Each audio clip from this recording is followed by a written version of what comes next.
அன்பு உள்ளங்கள் அனைவருக்கும் வணக்கம். திருவந்திபுரம் தேவநாத சுவாமி கோவில் தல வரலாறு. கடலூர் அருகே திருவந்திபுரத்தில் புகழ்பெற்ற 108 வைணவ தலங்களில் ஒன்றான தேவநாத சுவாமி கோவில் உள்ளது. இந்த கோவிலுக்கு மேலும் ஒரு சிறப்பு உண்டு. 108 வைணவ தலங்களில் முக்கியமானது இத்தலம். இது திருமங்கையாழ்வாரால் பாடப்பட்டது. ஒரு காலத்தில் தேவர்களுக்கும் அசுரர்களுக்கும் கடும் போர் புரிந்து யுத்தத்தில் அசுரர்கள் வெற்றி பெற்றனர். முறியடிக்கப்பட்ட தேவர்கள் திருமாலை துதித்து உதவி புரிய வேண்டும் என்று விண்ணப்பிக்க, அவர்களுக்கு உதவ வந்த நாராயணன் கருட வாகனத்தின் மேலிருந்து போரிட, அசுரர்கள் நாராயணனையும் எதிர்த்து கடும் போர் புரிந்தனர்.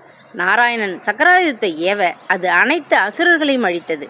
இந்நிலையில் அசுரர்களின் உதவிக்கு வந்த சிவன் சக்கராயுதத்துக்கு எதிராக தனது சூலாயுதத்தை ஏவ, அதுவும் சக்கரத்தில் பட்டு அதற்கு ஒரு அணிகலன் போன்று அச்சக்கரத்தையே சார்ந்து நிற்க, இதை கண்ட சிவன் தன் ஞான திருஷ்டியால் நோக்க, நாராயணன் அங்கு தனது மும்மூர்த்தி வடிவத்தை அரணுக்கு காண்பித்தார். அவ்வடிவில் நாராயணனுடன் பிரம்மா, சிவன், தேவர்களும் தெரிய, சிவன் துதித்து நிற்க, எம்பெருமான் சாந்தமுற்று சக்கராயுதத்தை ஏற்றுக்கொண்டு சூலாயுதத்தையும் சிவனிடமே சேர்ப்பித்து ரிஷிகள் தேவர்களின் வேண்டுகோளின்படி அவ்விடத்திலேயே கோவில் கொண்டார். அவ்வமயம் தாக சாந்திக்கு நீர் கேட்க, நீர் கொணர கருடன் ஆகாயத்தின் மீது பறக்க, ஆதிசேடன் தரையில் இறங்கி தனது வாளால் பூமியை அடித்து பிளந்து தீர்த்தம் உண்டு பண்ணி பகவானுக்கு அளித்தார். இவ்வாறு ஆதிசேடனால் உருவாகிய பூமியை வகுத்து நீர் கொண்டு வரப்பட்டதால் திருவகிண்ட நீர் திருவந்திபுரம் என பெயர் பெற்றது. ஆதிசேடன் கைங்கரியத்தாலே இத்தலம் திருவந்திபுரம் என அழைக்கப்படுகிறது. அவன் பெயராலேயே இங்குள்ள தீர்த்தமும் சேஷ தீர்த்தம் என்று அழைக்கப்படுகிறது. நோயை குணமாக்கும் தீர்த்தங்கள்.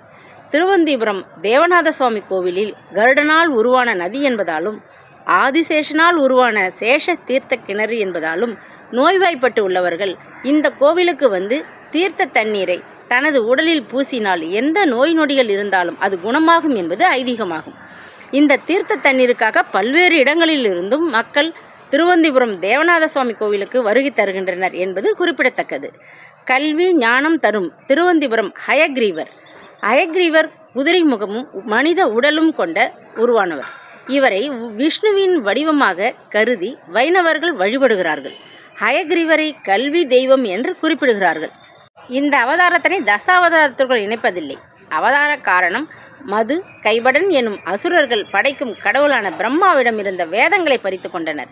அத்துடன் பாதாள உலகம் சென்றனர். அதனை மீட்டு தரும்படி பிரம்மா காக்கும் கடவுளான விஷ்ணுவை வேண்டினார். மதுவும் கைபடனும் படைக்கும் தொழிலை செய்ய ஆசை கொண்டனர். அவர்கள் குதிரை முகம் உடையவர்கள் என்பதால் விஷ்ணுவும் குதிரை முக அவதாரம் எடுத்து அவர்களுடன் போர் புரிந்தார். இந்த ரூபமே ஹயக்ரீவர் என்று அழைக்கப்படுகிறது.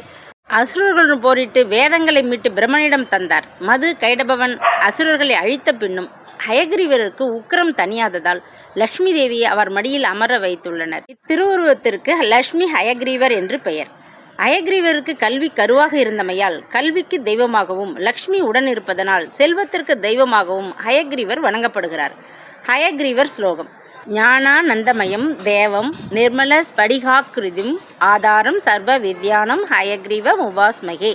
தமிழ்நாட்டிலேயே 3 இடங்களில் சன்னதியை கொண்டிருக்கும் ஹயக்ரீவர் கோவில் திருவந்திபுரத்தில் உள்ள அவசதகிரி மலையில் உள்ளது. இந்த கோவிலுக்கு என்று தனி சிறப்பு உண்டு. இதன் சிறப்பை பலர் அறிந்திருக்க வாய்ப்பு இருக்காது. எனவே அவசதகிரி மலையில் உள்ள ஹயக்ரீவர் கோவிலின் தனி சிறப்பை நாம் காண்போம்.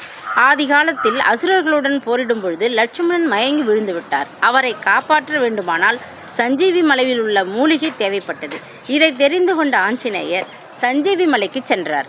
அந்த மலையில் உள்ள எந்த மூலிகை லட்சுமணரை காப்பாற்றும் என்று தெரியவில்லை. உடனே சஞ்சீவி மலையையே தனது கையில் தூக்கி கொண்டு ஆஞ்சநேயர் புறப்பட்டு வந்து கொண்டிருந்தார். அந்த மலையில் இருந்து சிதறி விழுந்த ஒரு துண்டுதான் அவசதகிரி மலை என்றும் சஞ்சீவிராயன் மலை என்றும் பக்தர்களால் அழைக்கப்படுகிறது. இந்த மலையின் அடிவாரத்தில் ஆஞ்சநேயர் சன்னதி உள்ளது. இந்த கோவிலில் உள்ள ஆஞ்சநேயர் சஞ்சீவிராயர் என்றும் அழைக்கப்படுகிறார். இத்தகைய புகழ்பெற்ற மலையில்தான் திருமால் லக்ஷ்மியுடன் குதிரை முகத்துடன் ஹயக்ரீவர் தெற்கு திசை நோக்கி பக்தர்களுக்கு காட்சி தருகிறார். இந்த கோவில் 2000 ஆண்டுகளுக்கு முன்பு தோன்றியதாக கூறப்படுகிறது. ஹயக்ரீவருக்கு பாரி பெருமாள் என்ற பெயரும் உண்டு. ஹயக்ரீவருக்கு 4 கரங்கள் உண்டு. அதில் சங்கு சக்கரம் போன்றவற்றை 2 கரங்களிலும், மற்ற 2 கரங்களில் ஒன்று புத்தகத்துடனும் மற்றொரு கையில் அபய முத்திரையுடனும் காட்சியளிக்கிறார். இதனால் ஹயக்ரீவர் கல்வி ஞானம் அளிக்கும் கடவுளாக விளங்குகிறார். இவரை வழிபடுவதற்கு உகந்த நாள் வியாழக்கிழமை ஆகும். இவருக்கு ஏலக்காய் மாலை, பழ வகைகள், பஞ்சாமிர்தம் ஆகியவை பூஜை பிரசாதங்களாகும். மேலும் ஹயக்ரீவரை வணங்கினால் பிரச்சனைகள் நீங்கி அதிர்ஷ்டம் பெருகும், மன கஷ்டம் நீங்கும், கிரக தோஷங்கள் விலகி ஐஸ்வர்யம் பெருகும். இப்படி புகழ்பெற்ற ஹயக்ரீவரை அனைவரும் வழிபட்டு ஞானத்தையும் கல்வியையும் பெறுவோம். மஞ்சள் கயிறு. திருமணம் ஆகாதவர்கள் திருவந்திபுரம் தேவநாத சுவாமி கோவிலில் உள்ள ஆதிசேஷனுக்கு மஞ்சள் கயிறு கட்டி பூ வைத்து ஆதிசேஷனை சுற்றி வந்து வழிபட்டால் திருமணம் ஆகும் என்பது ஐதீகம். இது மட்டுமன்றி சேஷ தீர்த்த கிணற்றில் உள்ள ஆதிசேஷனுக்கு பால் ஊற்றி வழிபட்டால் முழு அருள் கிடைக்கும் என்பது குறிப்பிடத்தக்கது. பெருமாளுக்கு உகந்த மாலை. துளசி இலைகளால் செய்த மாலை பெருமாளுக்கு உகந்தது. துளசி இலைகள் பெருமாளுக்கு மிகவும் பிடிக்கும் என்பதால் எல்லா வைணவ தலங்களிலும் துளசிக்கு முக்கிய இடம் உண்டு. கருடனை எப்போது தரிசிக்கலாம்? கெட்ட சகுனங்கள், துர்சேட்டைகள், துர்க்குறிகள் போன்ற அசுபங்கள் அனைத்தும் கருட தரிசனத்தால் சூரியனை கண்ட பனிபோல் பறந்தோடிவிடும். காஞ்சியில் கருட சேவையை அதிகாலையில் தரிசிப்பது மிகவும் விசேஷம். திருமாலின் வாகனமாக இருக்கும் கருடன் என்பதற்கு சமஸ்கிருதத்தில் சுமையை சுமப்பவன் என்பது பொருள். வைணவ புராணங்களில் மகாவிஷ்ணுவின் பெரிய திருவடியாக போற்றப்படுபவர் கருடாழ்வார். இவர் திருவாதிரை நட்சத்திரத்தில் பிறந்தவர். இந்து மதம் பல தெய்வங்களை உள்ளடக்கியதோடு ஒவ்வொருவருக்குமான பல புராண கதைகள் உள்ளடக்கியுள்ளன. கார்கோடகன் பெயரை சொன்னால் 7.5 சனியினால் ஏற்படும் கஷ்டம் விலகும் என்கிறது நல சரித்திரம். அந்த கார்கோடனை காரமாக அணிந்திருப்பவர் கருடன். கருடன் ஆடி மாதம் சுவாதி நட்சத்திரத்தில் பிறந்தவர்.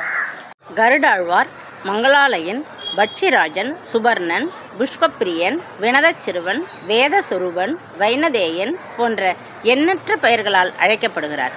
கருடனை பட்சிகளுக்கு ஒரு ராஜா என்று வேதம் கூறுகிறது. கருடன் கற்பு நெறியில் நிற்கும். 3 ஆண்டுகளுக்கு ஒரு முறை இணை சேர்ந்து முட்டையிடும். கருடனின் குரல் சாமவேத துவனி ஆகும். பறவை இனங்களின் ராஜாவாக இவர் கருதப்படுவதால் இவருக்கு பட்சிராஜன் என்றும் பெயர். கருட தரிசனம் செய்வது பெருமாளே நேரில் வந்து நமக்கு வெற்றி வாழ்த்து செல்வதற்கு சமமாகும். கருட பகவான் வைகுண்டத்திலிருந்து திருப்பதிக்கு சுவாமி புஷ்கரணி என்ற குலத்தை கொண்டு வந்ததாக புராணம் கூறுகிறது. கருட புராணத்தை அமாவாசை, பௌர்ணமி, மாதப்பிறப்பு, கிரகணம், சிரார்த்தம் போன்ற முக்கிய தினங்களில் படிப்பது காரிய தடைகளை அகற்றி ஜெயம் அளிக்கும். கருடன் வட்டமிட்டால் என்ன பலன்? கருட தரிசனம் செய்வதால் உண்டாகும் பலன்களை பற்றி தெரிந்து கொள்வோம். கோவில் கும்பாபிஷேக நேரத்தில் வானத்தில் கருடம் வட்டமிட்டால் நாடு சுழிச்சும் பெறும் என்பது ஐதீகம். கெட்ட சகுனங்கள், துர்சேட்டைகள், துர்க்குறிகள் போன்ற அசுபங்கள் அனைத்தும் கருட தரிசனத்தால் சூரியனை கண்ட பனிபோல் பறந்தோடிவிடும். ஐஸ்வர்யம் தரும் புரட்டாசி விரதம். புரட்டாசி மாதம் சனிக்கிழமை பெருமாளுக்கு உகந்தது. இந்த புரட்டாசி மாதத்தில்தான் அம்மனுக்கு உகந்த நவராத்திரி விழா, முன்னோர்களை வழிபடுவதற்கு உகந்த மாலைய அமாவாசை ஆகிய புண்ணிய தினங்கள் வருகின்றன. சனிக்கிழமையில் திரியோதசி வந்தால் அது மகா பிரதோஷமாகும். எவர் ஒருவர் சனி பிரதோஷத்தையும் சனி விரதத்தையும் கடைபிடிக்கிறாரோ அவருக்கு பெருமாளின் அருளும் சிவனின் அருளும் கிடைப்பதோடு சனி பகவானின் தாக்கங்களும் குறையும். அவர்கள் வாழ்வில் முன்னேற்றங்களும் நல்லவைகளும் தொடர்ந்து நடக்கும் என்பது நம்பிக்கை. புரட்டாசி மாதம் ஆடு, கோழியெல்லாம் வீதியில் துள்ளி விளையாடும். மக்கள் அசைவம் தவிர்க்க என்ன காரணம்? சிவபெருமானுக்கு உகந்த சனி மகா பிரதோஷம் அன்று அனுஷ்டிக்கப்படுகிறது. இந்த புரட்டாசி சனிக்கிழமை நாளில் பெருமாளுக்கும் சிவபெருமானுக்கும் விரதமிருந்து வழிபட்டால் கல்வி, வேலை கிடைப்பதோடு கடன் தொல்லை, திடீர் மரணம், உடல் உபாதைகளிலிருந்து விடுபட்டு நல்ல பலன் கிடைக்கும். சனிக்கிழமைகளில் பெருமாளுக்குரிய வழிபாடும் சிவனுக்குரிய வழிபாடும் சனி பிரதோஷமும் அனுசரிக்கப்படுவதிலிருந்தே நவக்கிரகங்களில் சனி பகவானுக்குரிய முக்கியத்துவத்தை பற்றி அறிந்து கொள்ள முடியும். திருப்பதி திருமலையில் நின்றவாறு காட்சியளிக்கும் ஏழுமலையான் சனீஸ்வரனின் அம்சம் நிறைந்தவர். இந்த தினம் பெருமாளுக்கு உரியது என்றாலும் சனி பிரதோஷமும் சேர்ந்து வருவது ஆன்மீக ரீதியாக வலுப்பெறுகிறது. மூவுலகிற்கும் ஏற்பட இருந்த பேரழிவை சிவபெருமான் தன்னிடம் தக்க வைத்து உலகை காத்த நேரமே பிரதோஷ நேரம். நம்மை பற்றியிருந்த பாவங்கள் எல்லாம் ஈசனிடம் உறையும் நேரம். உயிர் பிழைத்த தேவ அசுரர்கள் இசை வாத்தியம் முழங்க, வேத மந்திரங்கள் ஒலிக்க பரம்பொருளுக்கு நன்றி தெரிவித்த நேரம். இசையால் பரவசமடைந்த ஈசன் நடேசனாக நர்த்தனமாடிய நேரம். இவ்வாறு கையிலே சகல தேவ அசுரர்கள் யாவரும் துன்பம் தீர்ந்தது எண்ணியும் ஆனந்த தாண்டவத்தை கண்டும் மெய் மறந்தும் சிவபெருமானை வழிபாடு செய்த சிறப்புக்குரியதாகும். நந்திதேவருக்கு நடக்கும் தீபாராதனைக்கு பின் மூலவரான சிவனுக்கு நடக்கும் தீபாராதனை நந்திதேவனின் 2 கொம்புகளுக்கு இடையே பார்த்து தரிசிக்க தோஷங்கள் நீங்கி நன்மை உண்டாகும். பிரதோஷ நேரத்தில் நந்தி பகவானுக்கு அருகம்புல், வில்வம் ஆகியவற்றால் செய்த மாலையை சாற்றி நெய் தீபம் ஏற்றி பச்சரிசியில் சர்க்கரை கலந்து நிவேதனமாக வைத்து வழிபடுவது சிறந்தது. புரட்டாசி சனிக்கிழமைகளில் விரதம் இருப்பதன் மூலம் சனி கிரகத்தின் ஆதிக்கத்தில் இருந்து தங்களை காத்துக்கொள்ள முடியும். மகரம், கும்பம் ராசிகளுக்கு அதிபதியாகவும் லக்னங்களில் ரிஷபம், கன்னி, துலாம் துன்பத்திற்கு யோகாதிபதியாகவும் விளங்குகிறார். இவர்கள் தங்கள் பலன்களை அதிகரித்து கொள்ளவும் மற்ற ராசியினரும் லக்னத்தினரும் அவரால் ஏற்படும் கெடுபலன்களை குறைத்து கொள்ளவும் தவறாமல் சனிக்கிழமை விரதம் இருக்க வேண்டும். ஆகவே இந்த நாளில் காலையில் பெருமாள் கோவிலுக்கும் மாலையில் சிவபூஜையில் கலந்து கொண்டு தரிசிப்பதும் சகல பாவங்கள் நீங்கி சகல ஐஸ்வர்யங்களை பெறலாம். நன்றி.